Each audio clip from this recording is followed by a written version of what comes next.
Le saviez-vous? Le saviez-vous? Le savez-vous?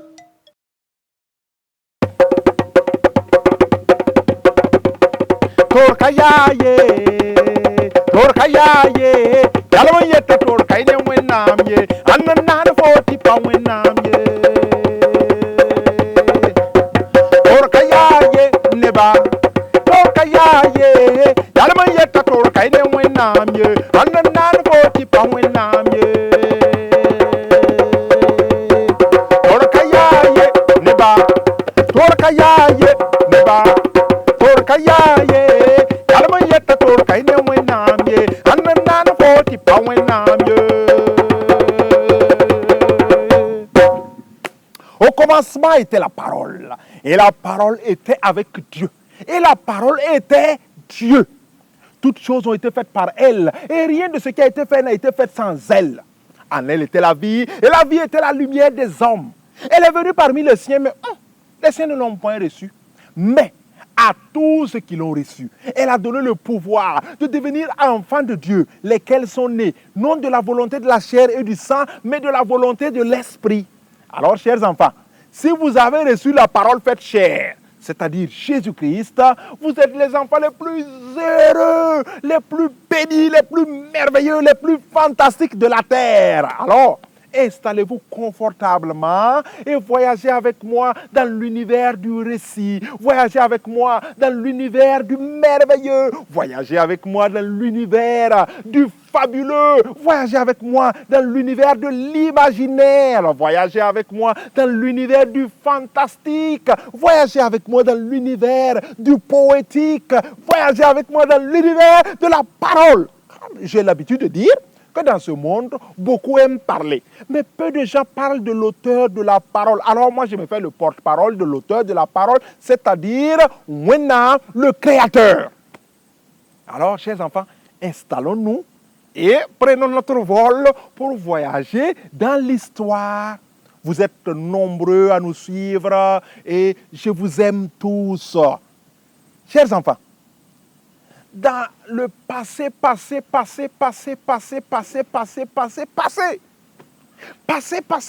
vraiment passé là. Passé où toi tu n'étais pas encore né là. Ou même moi-même je n'étais pas encore né. En ce temps-là, il y avait des animaux. Et les animaux là parlaient. Ah oui, dans l'histoire là, nous on peut faire parler les animaux. Voilà. Et en son temps, dans cette brousse là, il y avait par exemple le lion, il y avait la phacochère, il y avait le buffle, il y avait l'hippopotame, il y avait l'hyène, il y avait la pintade, il y avait le lièvre, il y avait toutes sortes d'animaux qu'on peut trouver dans une brousse. Je sais que toi aussi à la maison, tu comptes aussi des animaux. Et les animaux vivaient en parfaite harmonie. Personne ne dérangeait personne. Tu pouvais voir l'hyène aller manger chez le lion. Tu pouvais voir le lion inviter le phacochère et puis ils vont aller boire de l'eau au marigot ensemble. La girafe avec son long cou, voilà, elle venait souvent manger avec le lièvre. Et tu pouvais voir l'hippopotame, le gros hippopotame là, venir chez les oiseaux là, et puis ils mangent ensemble. Et puis il n'y avait pas de problème, et puis tout allait bien. Et puis même, ils ont voté, et puis le lion est devenu le chef de la brousse. Et puis tout allait bien. Et chaque matin, chaque animal sortait, et chacun partait. Qui à la chasse, qui à la pêche, qui à la cueillette. Parce que vous savez que les animaux n'ont pas les mêmes régimes alimentaires. Il y a des animaux qui mangent la viande. Il y a des animaux qui mangent l'herbe. Il y a des animaux qui mangent aussi les graines. On les appelle des granivores. Et ceux qui mangent l'herbe, là, comment on les appelle? Des herbivores. Et ceux qui mangent la viande, là, comment on les appelle? Les carnivores. Et il y a aussi les animaux aussi qui mangent du tout. Lui, il a eu viande, il mange. Il a eu l'herbe, il mange. Il a eu graine, il mange. Lui, il mange du tout. On les appelle des omnivores. Oui, à l'école, on vous enseigne ça pour ceux qui ne suivent pas les cours. Ah oui. Donc, Les animaux partaient comme ça, et puis vraiment, ils vivaient en parfaite harmonie le soir. Ceux qui mangent la viande se réunissent, et ils mangent la viande. Ceux qui mangent les feuilles, ils se réunissent pour manger les feuilles, et ceux qui mangent aussi les graines se réunissent aussi pour manger les graines. Et puis tout allait bien. Certains même cultivaient, et puis ils partaient s'aider à cultiver. Quand l'hyène a son champ à cultiver, tous les animaux se déplacent là-bas, et puis ils cultivent. Quand le lion aussi veut que les gens viennent, et puis les gens partent là-bas. L'éléphant aussi les appelle, les phacochets, les rhinocéros, les sangliers. Tous les animaux vivaient vraiment en parfaite harmonie. Ah, mais si ça continue comme ça, moi, mon compte là n'a pas de vie. Ah, si tout va bien, si tout se passe bien, le compte là est fini. Ah, donc il faut un problème. Et puis, une année, il y a eu une sécheresse. Sécheresse là-haut, ça veut dire qu'il n'y a pas de pluie. Il ne pleut pas. Alors que quand il ne pleut pas, il n'y a pas d'herbe. Quand il ne pleut pas, on ne peut pas semer. Et quand on ne sème pas, on ne peut pas récolter. Et quand on ne récolte pas, on ne peut pas préparer. Et quand on ne prépare pas, on ne peut pas manger. Et quand on ne mange pas, on a faim. Donc petit à petit, les animaux ont commencé à manger le peu de récolte qui restait là. Bon, ils mangeaient et puis ils se partageaient toujours. Ils se partageaient toujours. Mais entre-temps, tout est fini. Ah, il n'y avait plus à manger. N'est-ce pas que certains d'entre vous, quand ils ont faim, là, ils pleurent? Ah oui, toi, par exemple, quand tu te lèves le matin, là, et puis on ne te donne pas le pain, là, toi, tu pleures pas. Et toi, tu pleures, je vais demander à maman. Ah oui, toi, tu pleures. Ah, certains d'entre vous, quand vous quittez l'école, là, et puis vous arrivez à trouver que maman n'a pas encore fini de préparer, là, vous pleurez, non? Vous avez faim. Mais les animaux, là-haut, eux, ils n'avaient pas de maman chez qui ils vont aller pleurer. Ils font comment? Parce qu'ils vivent en brousse. Ils n'ont pas maman, ils n'ont pas papa, et puis ils sont là. Ah, chacun réfléchissait. Chacun réfléchissait comment faire pour avoir à manger. Parce que là, ça devient dur. Le lion part voir l'éléphant. L'éléphant dit, ah, c'est fini aussi chez moi. Il part voir la girafe au long cou. La girafe dit, aidez-moi, c'est fini aussi. Il part voir le buffle, l'antilope. Il part voir la panthère, le tigre. Aïe, c'est fini, il n'y a pas à manger. Ah, comment on fait? Les gens ont commencé à s'accuser. On dit, ah, ça c'est la faute au lion. C'est le lion là qui n'a pas beaucoup prié. C'est le lion. Et le lion aussi dit c'est l'éléphant. L'éléphant dit c'est la phacochère. La phacochère dit c'est la panthère. La panthère dit c'est le tigre. Le tigre dit c'est le léopard. Le léopard dit c'est le guépard. Le guépard dit c'est le lièvre. Le lièvre dit que c'est le charognard. Le charognard dit que c'est la tourterelle. La tourterelle dit que c'est le chimpanzé. Le chimpanzé dit que c'est le singe. Le singe dit que c'est le chien. Le chien dit que c'est la chèvre. La chèvre dit que c'est le cabri. Le cabri dit que c'est le mouton. Le mouton dit que c'est le cheval. Bref. Tout le monde accusait tout le monde, mais il n'y avait toujours pas de solution. N'est-ce pas que quand vous aussi vous avez faim, vous commencez aussi à dire, c'est maman qui n'a pas préparé tout. Ah, maman, oh, maman. Ah, donc les animaux aussi s'accusaient comme ça. Donc chacun maintenant cherchait ses solutions. Donc quand chacun sort et puis part avoir un peu de graines là, il cache, il vient dans sa maison, il réunit sa famille et puis il mange. Et puis chacun nettoie sa bouche pour sortir. Et un jour comme ça, comme chacun cherchait la solution là-haut, le lièvre aussi est sorti pour aller chercher la solution. Parce que chacun se promène maintenant dans la brousse, dans la grande brousse là, pour chercher solution. Et le lièvre, en se promenant, il part voir une pierre. Et la pierre là est déposée, et la pierre là a une barbe, comme pour moi là. Le lièvre regarde. Une pierre qui a de la barbe, il regarde. Est-ce que bon, et le lièvre même dit, ah oui, c'est la fin là, c'est parce que j'ai fait là que je regarde, sinon une pierre va faire quoi? Un caillou qui a de la barbe. Oh, non, quand même. Ah, le lièvre regarde bien. Il dit, ça là, c'est une pierre qui a de la barbe. Et quand le lièvre a dit ça, le lièvre est tombé et le lièvre est mort.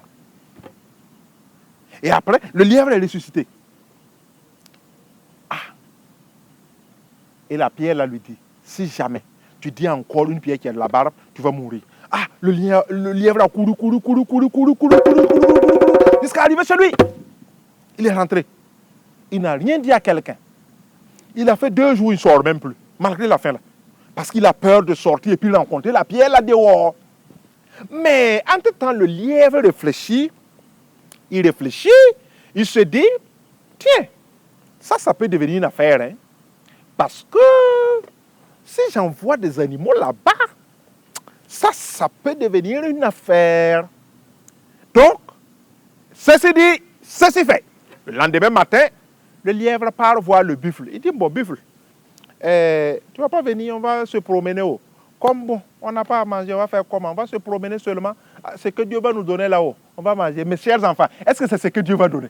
Non, il avait sa ruse, il avait son petit secret. Donc, il amène le buffle, comme le lièvre sait. Il sait là où se trouve la pierre. Ah, il marche. Il marche, il marche, il marche, il marche, il marche, il marche, et ils arrivent vers la pierre là. Et le buffle regarde. Le buffle dit, mais lièvre, oh, une pierre qui a de la barbe. Le buffle est tombé mort. Ah, le lièvre est content, le lièvre est content. Il court vite appeler sa famille. Et puis ils sont venus, ils ont découpé le buffle là. Et puis ils ont amené chez lui. Ils ont mangé. Ils ont fait soupe de buffle. Ils ont fait barbecue de buffle.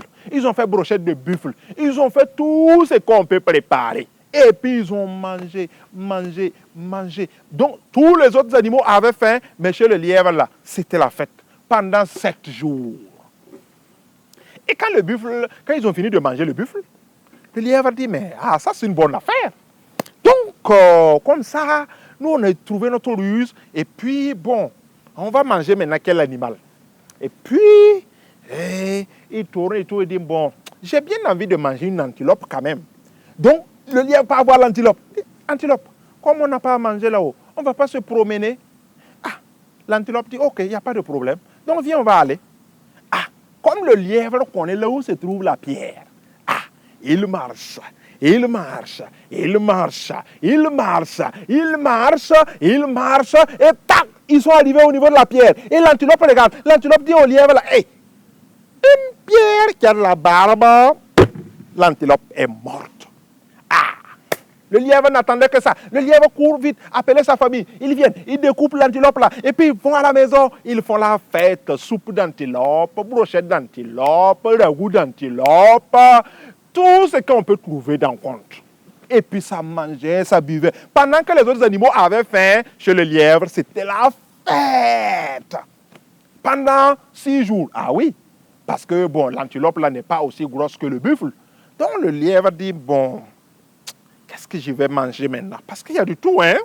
Est-ce que je vais manger du lion? Ou bien je vais manger de la phacochère? Ou bien je vais manger un rhinocéros? Ou bien je vais manger un sanglier? Ou bien un chimpanzé? Ou bien un cheval? Ah oui, je n'ai jamais mangé du cheval. Oui, donc je vais manger du cheval. Ah, le lièvre part voir. Ah, grand frère cheval. Comme il y a la sécheresse, et puis nous, on ne mange pas là-haut. On ne va pas sortir se promener un peu. Peut-être que Dieu va nous donner à manger. Ah, le cheval dit, bon, donc allons. Ah, il sort là, et il marche, il marche, il marche, il marche, il marche, il marche, il marche. Paf, une pierre. Et le cheval dit, hé, lièvre. C'est vrai qu'on a fait, mais quand même, hein, une pierre qui a de la barbe. Le cheval est mort. Et puis le lièvre appelle sa famille. Ils viennent, ils prennent le cheval, ils partent chez eux, ils font la fête, ils mangent, ils boivent, ils mangent, ils boivent. Le lièvre a fait comme ça. Avec sanglier, ils ont mangé. Chimpanzé, ils ont mangé. Le zèbre, ils ont mangé. Et le lièvre mangeait toutes sortes d'animaux maintenant. Il décide qu'il mange de la pintade, il décide de manger tourterelle, et puis il mangeait comme ça. Et l'histoire a continué, jusqu'à ce qu'un jour, comme le lièvre est habitué, Mais est-ce que Jésus aime ça? Dieu n'aime pas ça. Parce que ce que le lièvre fait est mal. Il trompe ses amis, il parle de tuer, et puis il mange. Est-ce que ça c'est bien? Jésus n'aime pas le mal. Il n'aime pas les enfants qui font le mal. Donc un jour, le lièvre se lève, et puis il part appeler le singe. Ah, il dit, bon, grand frère singe, tu ne vas pas aller, comme on a fait là-haut, on ne va pas sortir, marcher un peu, et puis on va aller en brousse. Bon, si Dieu nous donne quelque chose. Et le singe dit, allons. Mais le singe avait fini par découvrir le secret du lièvre. Mais il n'avait rien dit. Donc ils ont commencé, il marche, il marche, il marche, il marche, il marche, il marche, et ils arrivent au niveau de la pierre. Et le singe continue sa route. Le singe continue. Et le lièvre dit, mais singe, tu ne vas pas t'arrêter, non? Le singe s'arrête. Singe, tu vois rien? Et le singe ne regarde plus la pierre là. Il dit, bon, moi je vois un calitier, je vois un néré, je vois un baobab, je vois un tamarinier, je vois un fromager, je vois un caïssé. Il dit, mais lièvre, tu es aveugle, non? Toi, tu vois, regarde au sol quand même. Le singe regarde. Il dit, bon, moi je vois rien. Hein. Comme il n'y a plus d'herbe là, moi je vois rien. C'est des cailloux seulement. Il dit, ah, quel genre de cailloux toi tu vois? Le singe dit, mais moi je vois rien. Le lièvre dit non, singe, il faut bien regarder. Singe, c'est que moi je n'aime pas chez toi là. Toi-même tu ne regardes pas bien. Singe, moi je ne t'aime pas. Si tu es comme ça là, demain je ne vais plus te suivre pour aller en brousse. Le singe dit, moi je vois rien. Bon, moi je vois un caritier, je vois un néré, je vois un baobab, je vois un... Le lièvre dit c'est bon. Si tu vois rien là, tu ne vas plus me suivre. Toi tu vois rien. Quand tu regardes à terre là, toi tu vois quoi? Le Seigneur dit, mais moi je vois des cailloux seulement. Et puis, à part les cailloux, là, tu vois quoi? Le Seigneur dit, moi je vois des feuilles mortes aussi. Le lièvre dit, regarde, moi je ne t'aime plus, moi je ne t'aime plus. Toi tu vois pas une pierre qui a de la barbe? Et le lièvre est tombé, et le lièvre est mort. Ah oui, à malin et demi. Le lièvre qui avait pris l'habitude de tuer les autres est mort dans son propre piège. Et le singe aussi a pris le lièvre. Et il est allé faire la soupe et il a partagé. Mais comme le lièvre est petit là-haut, la soupe là n'était même pas beaucoup. Et puis les gens ont mangé. Chers enfants, si vous ne voulez pas que Dieu vous tourne le dos, si vous ne voulez pas que Dieu ne soit plus de votre côté, si vous voulez que Jésus soit votre ami, ne faites pas du mal aux autres. Ne faites pas du mal aux autres. Si vous pouvez aider vos amis, aidez-les. Si vous ne pouvez pas les aider, priez pour eux. Demandez que Dieu les aide. Mais si vous prenez leur faiblesse pour leur faire du mal, Jésus ne sera pas content avec vous. Et puis le jour aussi où vous aussi vous allez avoir besoin des autres là, les autres aussi ne vont pas vous aider. Le verset à retenir de cette histoire, c'est 3 Jean chapitre 1 au verset 11. Bien-aimé, n'imite pas le mal, mais le bien. Celui qui fait le bien a vu Dieu. Celui qui fait le mal n'a point connu Dieu. Je reprends 3 Jean chapitre 1 au verset 11. Bien-aimé, n'imite pas le mal, mais le bien. Celui qui fait le bien a vu Dieu. Celui qui fait le mal n'a point connu Dieu. Voici ce qui met fin à notre émission. Le saviez-vous d'aujourd'hui? Vous êtes nombreux à nous suivre chaque jour, chaque semaine. Et je vous aime. Bonsoir chez vous. Et quant à moi, je vous donne rendez-vous encore la semaine prochaine à la même heure sur cette même antenne pour un autre numéro de Le saviez-vous, si Dieu le veut.